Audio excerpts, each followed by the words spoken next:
The ideas that gave birth to our nation are the ideas that our nation is resistant to right now, and we should talk about that all the time.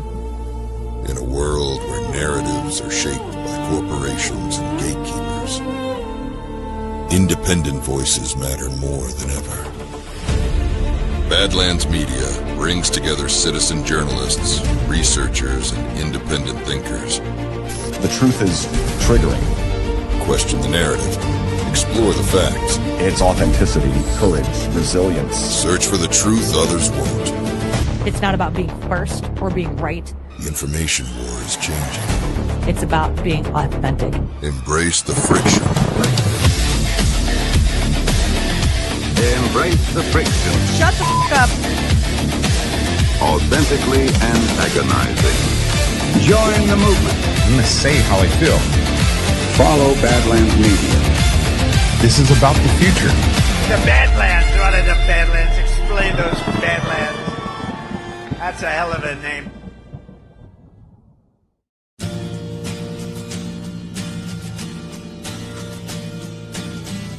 If you are not moving forward and exploring and learning and discovering, you are falling backwards. We want peace, and we want a future that trends with less violence. Didn't know what time it was, the lights were low. Know thy enemy, know thyself. And if you are deceived in your own arrogance and your own dominance of the past, that what you did in the past is sufficient to win in the future, eventually you're going to be a dead man. And this Constitution that America has is the best hope of humanity. We have the creativity. God has given us the brains to create our future, to build it.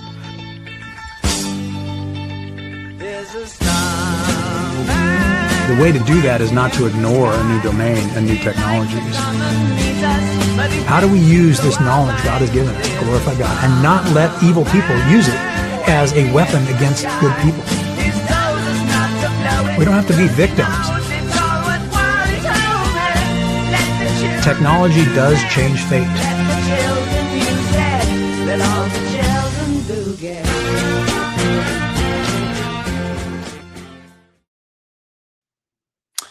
Well, hello everybody, and welcome to Space Revolution.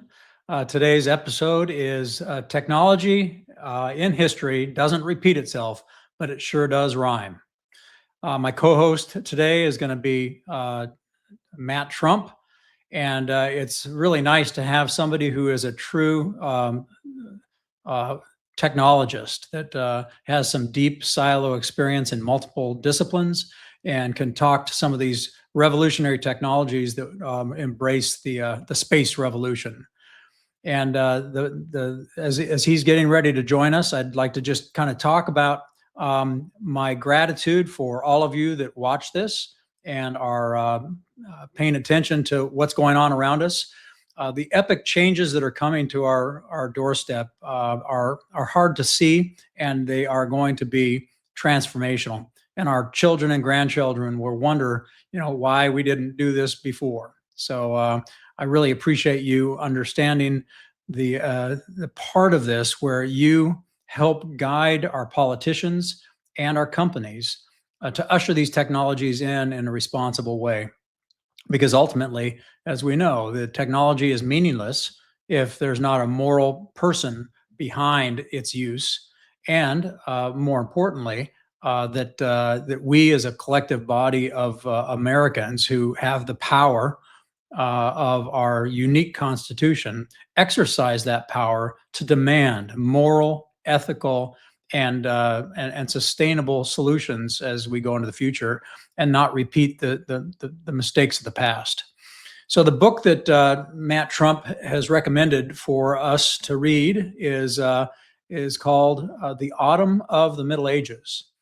Now, there is you'll find another book of essentially the same name, but it's The Waning of the Middle Ages. And I would recommend this one, The Autumn of the Middle Ages. It was written a long time ago, in I think 1919. But the version that's called The Waning of the Middle Ages It shortens things up. It restates things in ways that doesn't really capture the full meaning. And this one is truer to the original language. And more importantly, though, it's deeper. It has all of the subtleties that you need to learn about. And this goes back to know your enemy, know yourself. And part of knowing yourself as a human race is knowing your history. And the reason the title is Technology and History Doesn't Repeat Itself, but it sure does rhyme, is because this book chronicles how, as the Middle Ages were closing down and we were moving into the Renaissance, that we tend to romanticize things in history, but these new technologies that were replacing the institutions and the structures of the Middle Ages, those created tremendous tension. And in all of the cases we'll talk about, it also was associated with tremendous violence and suffering across the entire world. So, and that pattern continues. So the Autumn of the Middle Ages is a textbook on understanding what technologies are that are being ushered into humanity, how we relate to them as people and organizations and nation states, and then the historical lessons of where we went wrong, how we dealt with the technology that was changing fate in a way that was not kind to people, it was not kind to Mother Nature. So it's really important.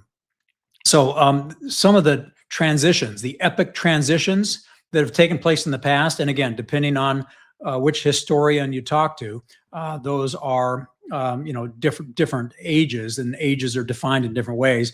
But for example, if you go to let's say I'll add here a picture of the Middle Ages or the medieval ages, if you want, where we have these romantic castles and knights in shining armor on horseback and damsels in distress and cute little towns with cobblestone streets, primarily Germany and Europe. It really romanticizes an epic era, but as technologies started coming in that moved us into the Renaissance age, this was not a happy period to live in. It was extremely violent and dangerous and filled with all kinds of trauma for women, for children, for villages, and you saw castles go up and moats go around the castles. You saw bands of marauders that would raid and rape and pillage the land and the people. And it was eat or be eaten. It was not a good time. And the lessons on the technology that existed then and the technologies that were changing this epic period into, let's say, the Romance period was not pretty, and it was not good. And our relationship as a human race with that technology was not good. We have to understand that those things that don't change with human nature. And even though the technology is different today, the same dynamics will play out, and in fact are playing out. And to read a book like the one we suggested, The Autumn of the Middle Ages, really does give you a good lens to be thinking about what's going on today and what do I need to watch out for. So as you went from this beautiful period that looks beautiful of medieval ages into the Renaissance, and here's a picture of the Renaissance, you can see how, even the Renaissance and all the art and the science that really ushered us into a intellectual revolution as well as an art revolution had so much beauty in it. But again, it was the journey was tremendously devastating. And then the technologies that ushered us out of the Renaissance age into the industrial age. And again, you will all recognize, you look at this picture and mechanization and engines and all really amazing things that came out of it. But this was not necessarily pretty either. Not to mention World War I and trench warfare and the gas as a weapon, and then World War II and the atomic bomb, and airplanes and ships and submarines and tanks and armored personnel carriers. All these technologies, again, can be used for good and for evil. And they are used to protect your values and defend your values. And it's used by others to coordinate your values and make sure that their values are the ones that rule. That's why when I talk about the art of war, it's really the art of peace.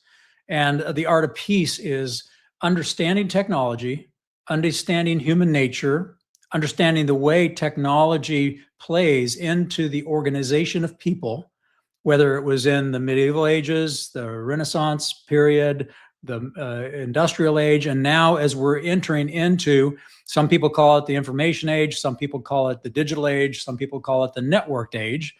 No matter what you brand it, we are just at the beginning of this journey into, and I think the networked age is probably the most accurate representation, or the terminology that for me represents what is going to be happening here. And space being the geographic high ground that can network all humanity together in ways that can protect us and defend us against evil, but it can also be a form of slavery. So I know you've heard many of the Badlanders talk about this. And so this same conversation takes place with Bitcoin, for example, where G-Money will say, hey, Bitcoin is everything, and just, pour into it. And Ash will say, well, wait a minute, is it not just jumping out of the frying pan into the fire and giving evil people even more control? Because it's all consuming. These are great conversations, and these are the conversations we should be having. So as we are kind of waiting for Matt Trump to get out of his delayed traffic situation, I'm going to kind of go into some technologies that are currently right behind the curtain and that are going to be coming to us. One of them is the one that I've touched on a couple of times in the past, but it's essentially the energy market in space. The ability to gather energy in space and then deliver it to any point in space or on the Earth. And when you can deliver energy, and I'll caveat that with affordable energy, you can really move the needle. There's a story that I like to tell. When I was in Afghanistan and commander of the Air Forces there out of Bagram Airfield, I had a phone that was still analog because the providers had not made their money back yet on the analog infrastructure. Now, Afghanistan didn't have that trouble, meaning they had no analog because there was no money to put anything in. And so when America put up cell towers in Afghanistan, they put up digital because that was the latest and it was actually cheaper than analog. And so I used to tease that the kid in the Hindu Kush on top of the mountain had a smartphone and a better data plan with a better bandwidth than I did. And was able to afford it for a cheaper price. So there are these leapfrogs, and we talked about that in one of the shows, the 500-year leap, and that was as Josh Reed was talking about the 500-year leap and going back in history and showing how that's taking place.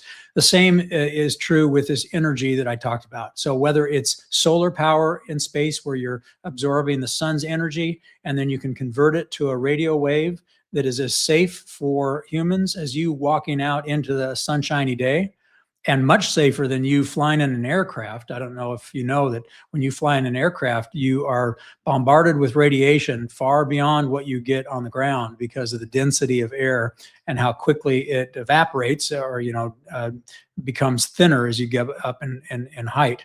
But that you can convert the sun's energy into radio waves, beam it to the earth, and reconvert it into electricity at up to 80 to 90% efficiency. Whereas the current model for energy is 20 to 30% efficient. So you immediately gain 60, 70% efficiency, which means the price plummets by that amount. once you build the infrastructure. You can also do the same with nuclear power. We now can make small, modular, micro nuclear reactors that we are going to be putting into space. And as we talked about last week, President Trump put out an executive order saying that we are going to have the first nuclear power plant in space in 2028, 2 years from now, and we'll have one on the moon by 2030. That is feasible, and it's happening. And the engineers and the companies are taking their products and they're putting them together in a way where NASA and the Department of Energy and the Department of War can get together and achieve this goal. Now, that goal is not just putting a nuclear reactor in space. It's really important to recognize that this is about the reality, the geopolitical strategic understanding that President Trump has, that if you're going to go into a new domain, that new domain is going to be dominated by whoever owns the energy market, because the energy is the foundation of everything else. With energy, you can build structures, you can provide water, you can provide food, you can provide security. But without dominating the energy, you will eventually play second fiddle to somebody else who does. China is racing to an infrastructure of space power, energy, electricity, like you read about. And if we don't do something, we're going to be second rate. In fact, the Chinese goal is 2032. And so President Trump's edict here is to beat them by 2028 for low Earth orbit, 2030 for the moon. And then those domains are dominated by America, where with that energy now, you can move anywhere you need to move, faster than your adversaries and with persistence. And the ability to go to a place and go to the right place at the right time for the right reason at the right price point is the game changer in developing new revenue, new resources, and new defenses for your sovereign soil, your economy, your people, and your government. And that's ultimately what this is about. There was a speech that President Trump gave this weekend that I would want you all to listen to, and he was planting some seeds for what is coming, and so he mentioned two things that are of note, but I'll focus on the one with regard to nuclear. Back after World War II, there was somebody very smart that said, "Hey, you know what? Why don't we take this nuclear invention that we have and put it to peaceful use?" And so nuclear power plants that have become so safe, they're safer than your kitchen table, as the analogy I like to give from an engineer who's a nuclear physicist and really understands how far the technology has come. It's safely managing the nuclear reaction so that it can never go high order if it's designed right. But the beautiful thing about the speech on Saturday night was that he said, look what we did by putting nuclear power into the Navy, into the submarines, into the aircraft carriers, into our ships. And a submarine can be submerged for 35 years without coming up. It can create its own water and its own air out of the seawater. The only thing you need to come up for is food. But there are also ways of sending the food down and still bringing it in safely. So you literally wouldn't have to come up at all. But people like to go and kick up their heels and have a break. So there's a human element to that. But if you automated a submarine for national security, you could keep it underwater for 35 years. Now, the timing of this is really interesting because what President Trump is proposing is that we now that we have a space force, we turn it into a nuclear space force, just like we had a Navy in 1940 and we turned it into a nuclear Navy. It changed the game for world power, and it still is. We are still the dominant. Look what is happening in the Straits of Hormuz and everywhere in the ocean, where our aircraft carriers and our submarines can hold at risk anybody that is threatening our values. And we can do it in a way that minimizes the violence because there's no way they can touch us. And this is why nuclear in space is going to be so important. And I'll give you another analogy, and this one comes from Mexico. When the airplane was first invented, there was, again, the same conversation. There were articles in the newspapers proclaiming that building an airplane is immoral and unethical and should be illegal. Because if you build an airplane, you could potentially drop a bomb on somebody's head. And the argument was, hey, we have balloons. And so when a balloon is up, though, you can know where it's at and it moves slow enough that you can get out of its way if it's going overhead. And the balloon does everything we need to do from altitude. It can spot troops over the hill. It can be that intelligence source. So why would we ever want to build an airplane? And it was people that, one, they were afraid of the unknown. They were afraid of the technology. And two, they did not understand the power of technology, and specifically the airplane. Look how the airplane has changed the world economy and allowed us to go to the right place for the right reason, at the right time, for the right price point. And the story in Mexico, though, is when the airplane was invented, Pancho Villa was in conflict with U.S. forces. And there is a picture out there that's a very famous picture. And this picture is in the Pentagon. And I have a copy of this picture that I used as I was leading technologists to design things that give us a competitive advantage. And here is the story. So he's got his rifle. He's fighting American soldiers on the southern border of America and Mexico. And he sees a plane fly overhead, and he looks at it, and the expression on his face in this painting is, I give up. There is nothing I can do. I cannot touch that thing. I cannot build that thing. I cannot prevent that thing from killing all my soldiers. I have to surrender. I have to submit. And he did. That is the story that's coming with the space revolution. If we as Americans do not invest in these foundational technologies that are essential, because if China does and we do not, for example, there will be nothing we can do. They will be able to see and kill anything flying above the trees. And if we don't have that same power, we cannot hold them at risk. We cannot have any leverage to negotiate. The reason President Trump can negotiate peace where nobody else has been able to negotiate it is he was actually willing to use our American power as a leverage to incentivize our enemy to acquiesce to our values. And our values are, we will not let you use a nuclear weapon to kill our nation and to kill the nation of Israel and to kill any nation that you don't like. This is a value. And it's a value that all people are created equal, all people. And that everybody is loved by God and by their mothers and fathers the same, and everybody has value to contribute. So it is not hyperbole to frame this space revolution as a scramble for the high ground.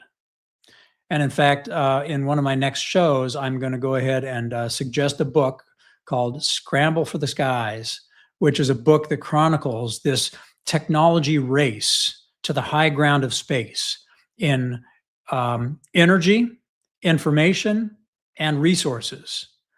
And space is equivalent to having another planet. When you take a look at all the asteroids that are within several days' journey of our shoreline, meaning our orbits, where all our satellites are following around the Earth, within 3 days' journey of that location, are resources so abundant, it would have another world that we could use for our resources, and we don't have to scar Mother Earth for what we need. And nobody is going after it until now. And now everybody's starting to go after it. So if America is not the leader, and we are not there planting our flag in a peaceful, benevolent way, planting our values of respect for every person, for the rule of law. Because if we don't first get out there and establish rule of law, entrepreneurs are not going to take the risk to get out there. Entrepreneurs are so good at making, and business leaders, so good at making risk decisions. So here's the 1-2 punch that you can take a look at over the arc of President Trump's participation in the saving of our nation and the saving of our world.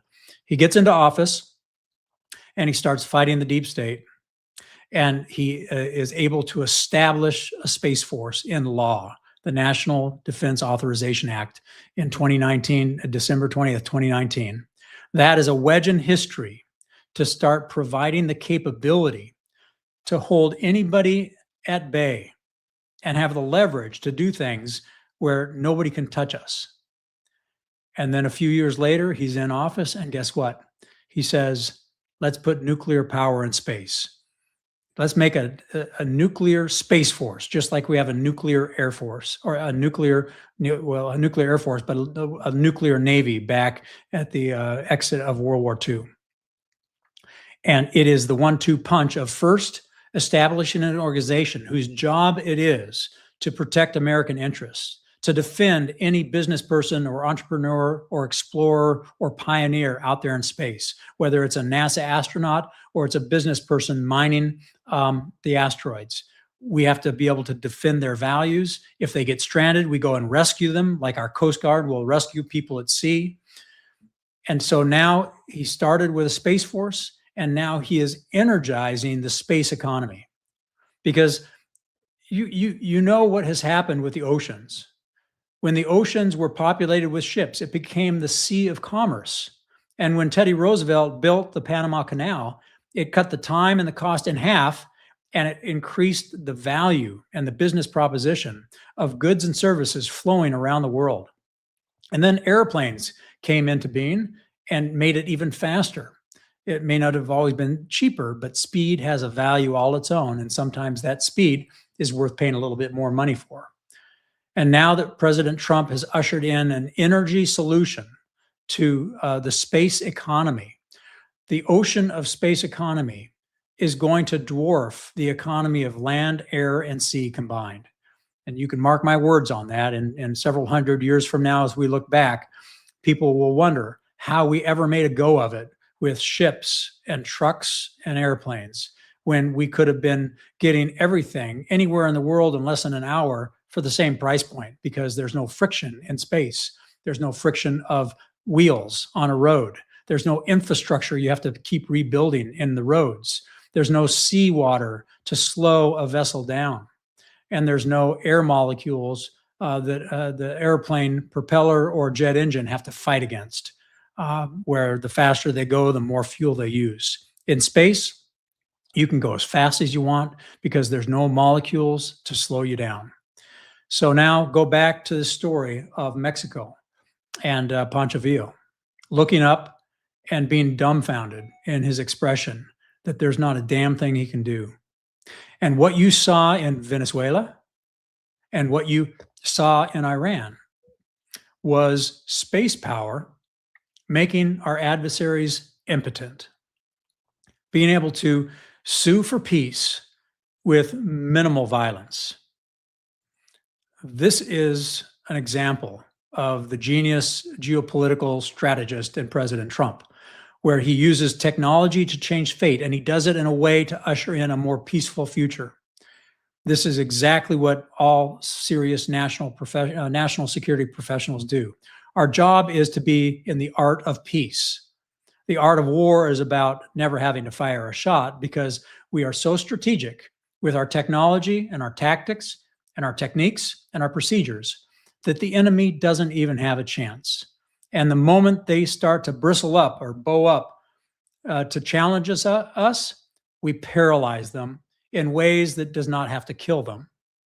But if they won't stop, and killing them is the only way, it's the method of last resort. This is the ultimate compliment to a national security professional, where they defended American values and they never had to use violence. And that's what President Trump is driving us into. And thank God he is aggressive about that.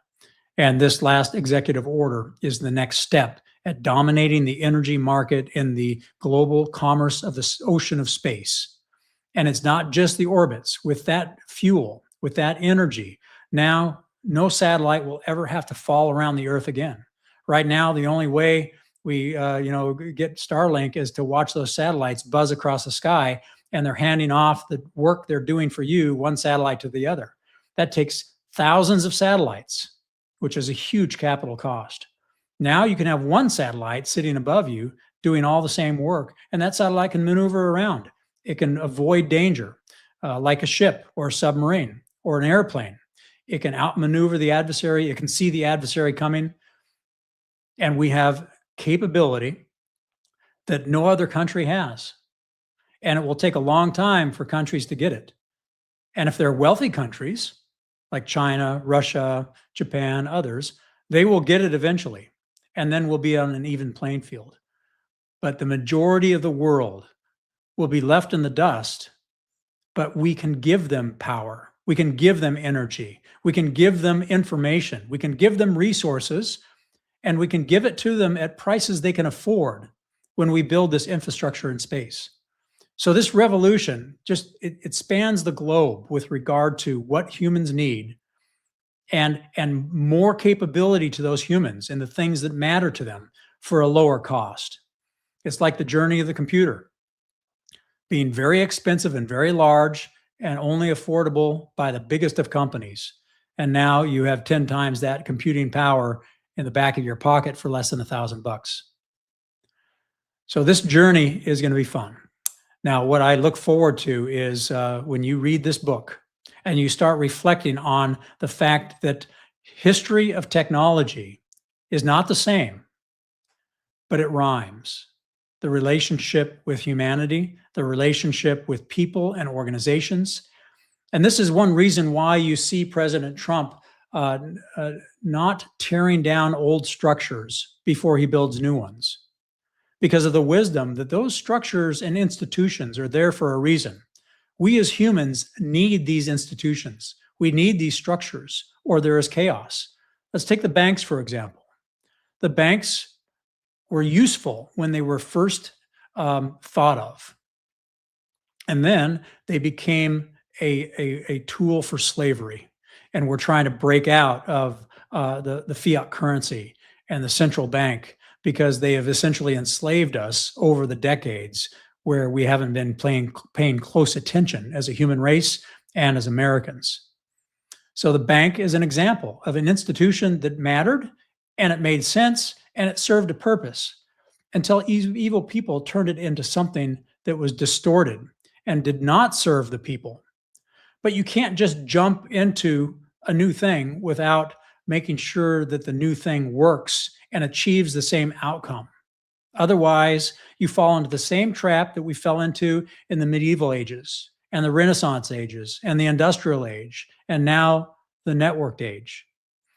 So when you hear people say, damn the torpedoes, full speed ahead, go out there and stop using the old institutions. The reason our president is more prudent and not necessarily rushing to the exit is because he has the wisdom of knowing, until you build a new structure that achieves the same outcome as the old one, without the slavery, without the indentured servant relationship, without the control, and without the suffocation of our freedoms, until you build that new thing that gives us all our liberties, our freedoms, our civil liberties, as well as our independence, our self-sufficiency, and our privacy, until those tools and institutions and organizations are built, it's then that we can exit the old ones. That's how you do this without violence.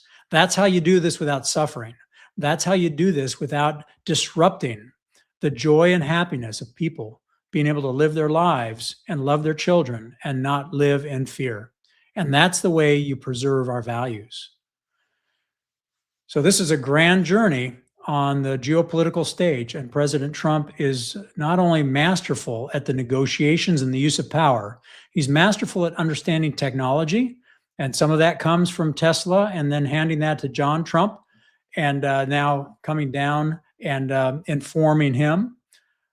It also goes back to a heart of somebody who loves God and loves other people. Somebody who has values of morality and an intrinsic sense of dignity for every other person.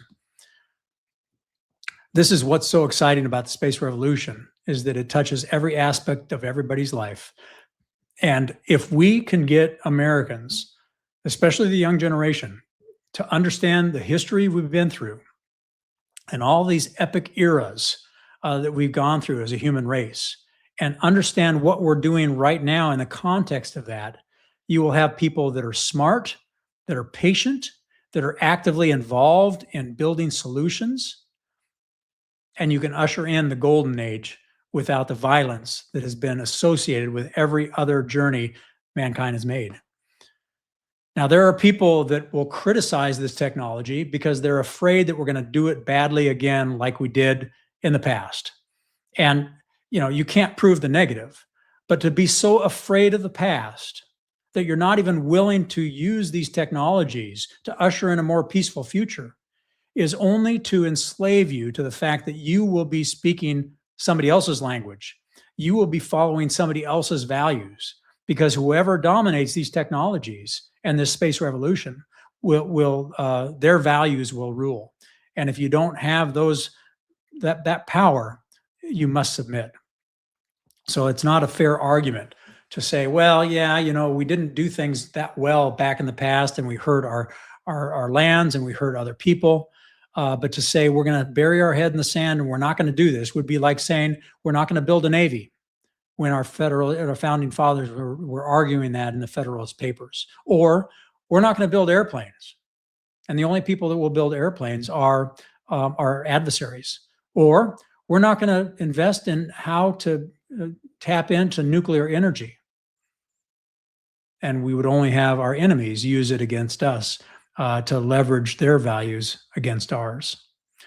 So I want to thank you, all the listeners, for hanging with us. I apologize that Matt could not make it, but we will have him on as soon as he's available again, and really benefit from a man who is a true technologist that has experience in many different silos of these technologies, and who can speak very clearly to these historical examples of technology and humanity moving us from one age to another and having it go very badly because we did not understand the technology, and the way we had a relationship between humanity and the technology was not mature, and our leaders did not understand this, and they ushered in great suffering and pain and torture that we lived through as a human race, but it sure is nothing we ever want to repeat again. So thank you for joining Space Revolution. I look forward to seeing you next week. And when I'm on the road and traveling, I know that that's not as good, but all the comments you put in here, all the questions, I make sure I get back to you or answer them, and try to address your situation and your interest, and fold those into future shows. I'm very grateful for you paying attention to this. As you can tell, I think this is one of the most important issues of our time, because all of the other stuff we do to help our politicians can go south pretty quick if we don't force our politicians and our companies to usher in the new technologies. A simple example is a technology that allows us to triangulate truth, so we can spot a lie and we can discover the truth in ways that don't rely on people having to tell the truth. In other words, the technology to be able to check their homework and check their ability to show what is, which is the definition of truth. What is? All right, I'm going to just check the chat one more time here, see if there's any other things I want to talk about. And otherwise, I'm going to go ahead and sign off. And I thank you for joining Space Revolution. We'll see you next week at the same time. God bless, and have a great week.